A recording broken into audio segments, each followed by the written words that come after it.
Hello again, it's Lewis Riley with KC Clay Guild. I'm here, believe it or not, 6 months after my first video here at our new building over on 39th Street. A ton has happened over here since I last saw you. We've done a lot of demolition, as you can see. There's a new roof on the building, and we're getting really close to actually starting construction over here. So it's been a little while. We have made some layout changes. Some new decisions have been made about how some things are getting done over here at the building. And yeah, I think it's time I give you another tour. We'll show you some progress on the demolition, some in-progress images as well, and then give you a little bit update on our capital campaign, how all that's going. But yeah, let's take a walk through. All right, so here we are again at the front door, the main entrance to the building. You can see a lot has changed here. So one of the first things, this opening will actually become where you enter the elevator. It'll take you down to the lower level. You can actually see down there at this point. And then it'll take you up to the main level where the community studio is. So we'll start upstairs and we'll walk through, show you everything we've been up to. All right, so you can see the place looks like a full-on construction zone. All the old ceilings have been pulled. Drywall or walls have been removed, as you can see. Wallpaper torn off. Our floors are now raw concrete, so all the tiles been removed.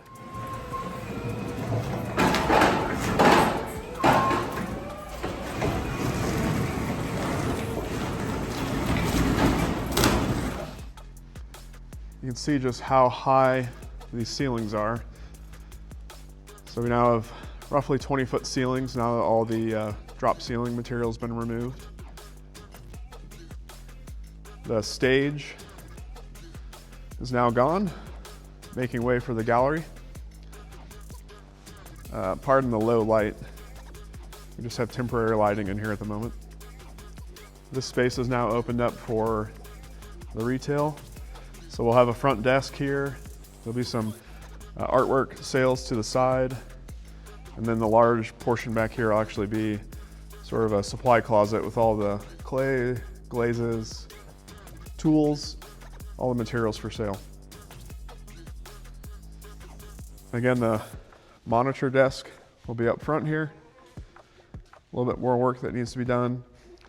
Some framing needs to occur here. There'll be a closet for in-progress pieces. And then let's head through to the glazing room. All right, so through this doorway, we'll enter the glazing room. So you can see the ceilings have been removed. There actually was an old HVAC unit up here that's since been taken out. All the new HVAC equipment would be on the roof. So we can see, this is actually where the original building, you can see the wood roof system meets the new part of the building, so the 1970s portion. So this glazing room actually kind of splits the old building and the new building. Over here we'll have some cabinetry, spray booth, sink, and then lots of shelving, lots of countertop space for working. Glazed tile wall over here.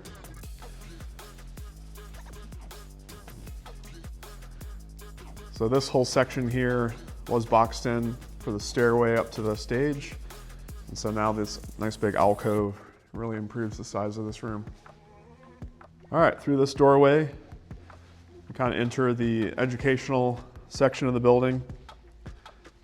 So to the right here, 2 wheel throwing studios will be formed. This path here into the kiln room is where we will have the wear room. You can see just how nice it looks in here with the ceilings opened up. We're actually going to leave this as is. We think the wood and the red iron just has a really nice look to it. And by the time you have all the lighting installed, it'll be a nice bright room to work in. We have a really broad opening into the hand building room here. And you can also see that These windows really add a lot of natural light to the hand building space. And this broad corridor here that we formed into the hand building room just lets some of that natural light in to the wear room and then into the wheel throwing studios. I actually think this hand building room is one of the nicest spaces. Love that center beam. We'll have a pull down power over the work tables in here. And then on this far wall, cabinetry and a sink. These doors here will be closed in eventually. All right, so coming through here, again, the other angle, viewing the wheel throwing space. So this double door will actually be removed.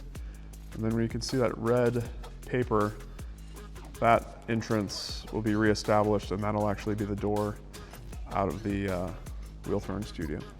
All right, let's head into the kiln room. So if you remember, this space had about 4 rooms in here.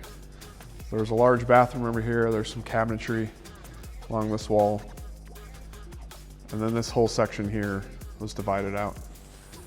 And so since we talked to you last, we've established a relationship with Rhoda Kilns. They're a German kiln company. They make some of the nicest, most energy efficient kilns you can get. They're a company out of Germany, and they are coming to the US market as we speak.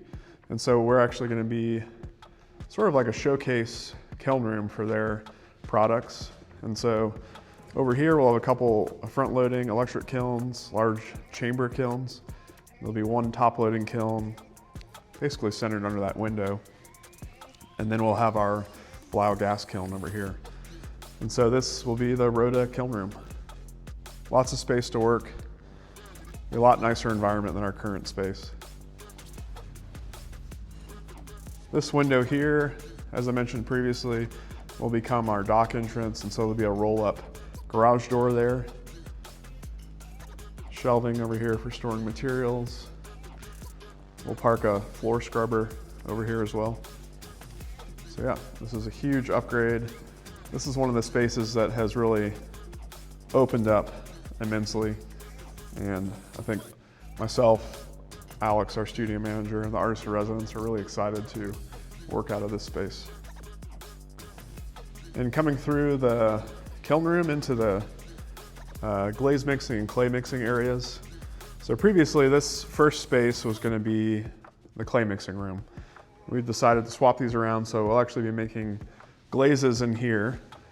That sink will actually stay. There's some cabinetry that's going to go back into here, and then there'll be dust collection for handling all of the material as we mix glazes. A wall will be reestablished here, and then this room will become the clay mixing. So we'll have the Soldner clay mixer here, our big Peter Pugger that we use primarily for recycled clay over in this corner, and then obviously shelving, dust collection above. One of the exciting things for me in this building is that we're going to have a central dust collection system that's actually going to be away from our workspaces, so we don't have to listen to all that racket that those machines make. It's a really nice system from Micro Air. Has a self-cleaning feature. It actually cleans the filters every 30 seconds or so with compressed air. So we're really excited about that. This small room here will become a plaster studio. So anybody that's interested in mold making, anything that's to do with plaster will occur in this small space. It's not huge, but it's better than what we have now, which is nothing. And again, there'll be dust collection in here. All right, so exiting the glazing room, come through to a couple offices. And this part of the building, this eastern section of the building, will really be sort of a back of house section. So we'll have administrative offices, all the technical work with glazes and clay, kilns. We'll be back here and sort of separated from the building for safety, just to be able to control that space. Of course, you know, we'll have extra educational opportunities back through the sort of technical back of house side of the building, but it'll be nice to be able to keep the kilns secure, keep everything safe. This space is actually going to be a studio for rent. So this is our largest studio for rent. It's about 12 by 12. This is one of the few spaces that has not yet been rented. So if you're looking for a little bit larger space, being on the main level, if that's appealing to you, this is actually our only studio on the main level. Let us know. Contact Amy, our programs coordinator, edco@kcclayguild.org, and Amy can give you all the information about renting this space. So again, peeking through to the wheel throwing studios, again, this door will be closed over, and then the actual door will be further down the line here. The next space here is the library, which, as you may remember, was in 3 different rooms. It was 3 offices. So this has now been opened up. You can actually see up there the original glass block windows on the front of the building. Those will stay closed for now. We're not sure that we want to open those back up, but there's an option down the line. But yeah, this space will be really nice, clean space in the building to meet, to take a break. We'll have cabinetry and a large TV on the end walls of this room. So yeah, we're looking forward to seeing this space finished.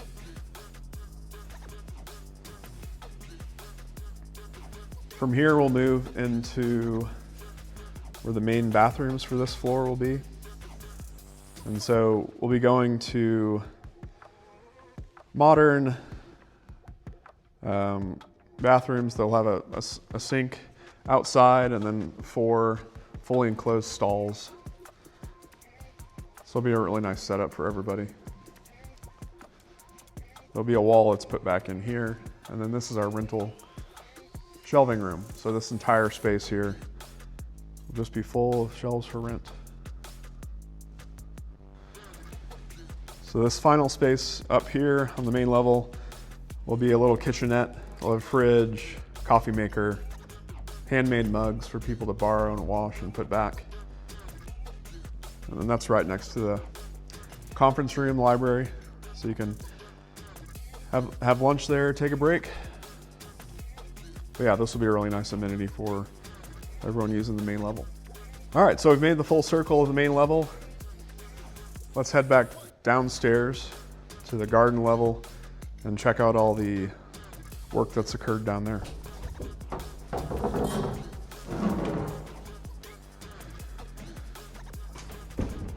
All right, so down on the garden level, you can see that the awesome mural is still partially present, but these big panel walls that were here are now gone.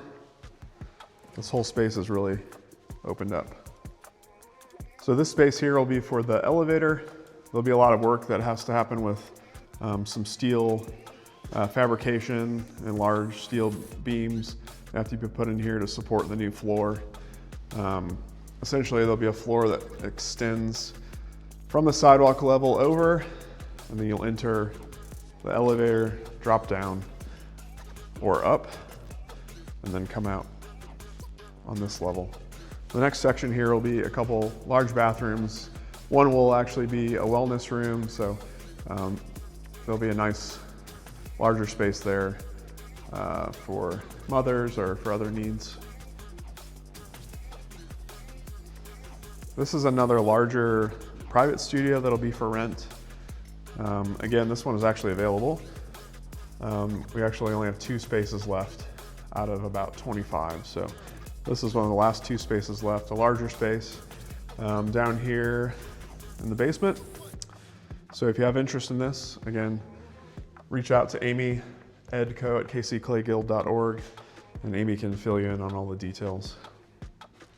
The next space here will be Alex's studio, the studio manager studio, and this will be a nice space for him to base his KC Clay Guild studio practice out of.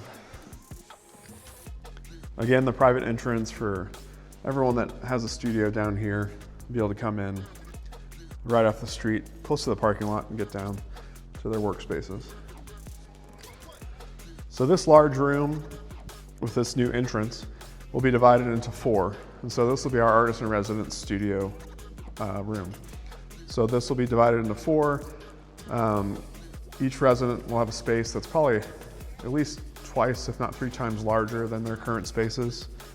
A decent amount of natural light coming in here. They'll have plenty of power and a lot of shelving for their needs. They'll actually also have a sink over here that'll be for their use, so that'll be really convenient. But all these other entrances will get closed up. So this one, these old bathroom doors, and the entrance into this artist in residence studio space will be right about here. Okay, so here by the Blue Elephant, there'll be 4 private studios. They're about 10 by 10. Those are actually all rented already. So we've been really excited to have so much demand for the spaces. Yeah, those will be great little private studios with locking doors. This area here outside the kitchen will be sort of a shared workspace for this level. There'll be a slab roller, an extruder, a big wedging table. And then we are keeping this kitchen intact. So it's a total mess right now, but this kitchen, full kitchen, will be here. The stove, coffee maker, microwave, all the basics, big refrigerator. So that'll be really nice for future events, for the artist in residence or studio renters to use. And then continuing down the hallway, we come into this semi-private studio room. So this space used to be 2 classrooms. It's been opened up into 1. And we'll have about 16 or 18 cubicle style semi-private spaces in here. Those are all rented.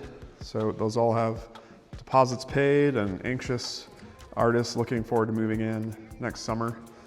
But yeah, this will be a really great space. I'm really looking forward to seeing all the work that gets made down in here. We'll peek out to the playground area. I guess it's the Kiln yard now. Playground's gone. Alex, studio manager, and volunteers have been working on removing all this rubber matting out here, which has been a big task.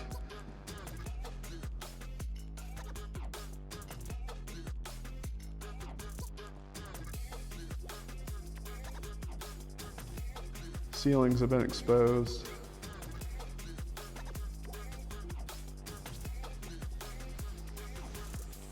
All right, we'll come through to the last space.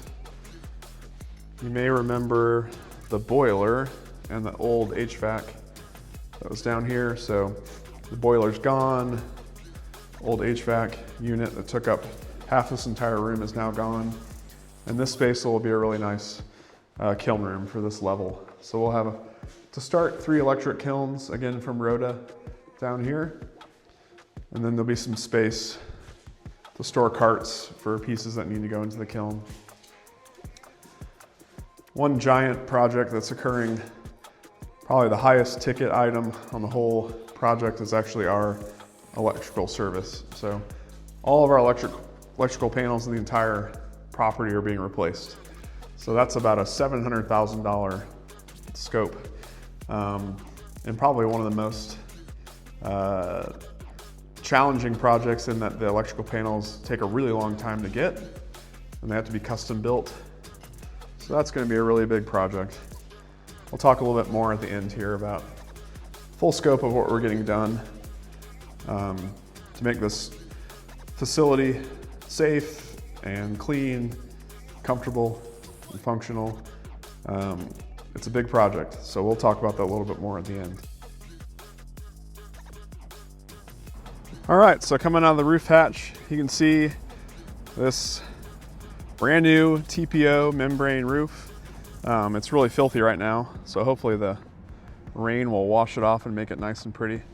But the roof on this section of the building was very leaky. It was probably about a 40 or 50-year-old roof.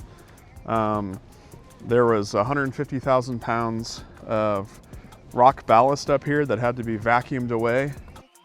And then the roofing company had to remove tons of layers of material. It looked like an absolute battlefield up here. But now it's watertight.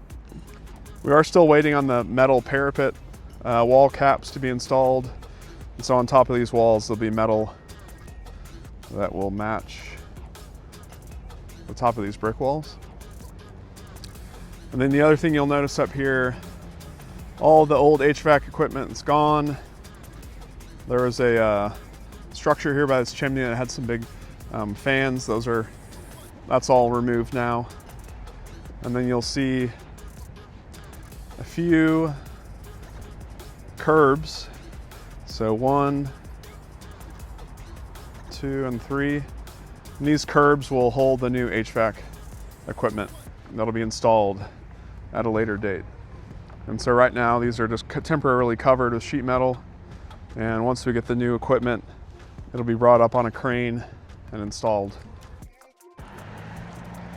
While I'm on the roof, I think I'll talk a little bit about how things are going with the project as a whole. So I mentioned we had a huge scope of work for the electrical. Believe it or not, about $700,000 in electrical, replacing all the old panels and getting everything up to date, making sure we have enough capacity for all the kilns that we need. And then HVAC, again, the full replacement of all the HVAC equipment in the building was required, about $500,000 in HVAC. And then, lots of things like new walls, drywall, paint, all this stuff really starts adding up. So this has actually become, roughly $3 million renovation of this building. And I know that sounds like a lot, but we're actually, because we bought the building for so little, it's actually a really, really inexpensive project for what we're gonna have. As a reminder, this building is 18,600 square feet. Behind me, we have the parking lot that'll hold about 50 cars. And, again, we're right here in the middle of Midtown. So, it sounds like a big project, but really, for the level of quality of what we're getting, it's actually pretty remarkable how much we're getting done for that $3 million or thereabouts price tag. So the last thing I'll add is that as much as you can, keep talking up this project. Tell everybody you know about it, help spread the word. The more people that know that we're doing this, that we're building this awesome ceramic art center for Kansas City, the better. The more likely we'll be successful in reaching our fundraising goals. So keep talking it up, keep up the excitement. Let us know if you have any questions or anything in the next few months here. We're gonna do our best to keep you updated on Instagram and then here on YouTube. So yeah, keep following along and we'll talk to you soon.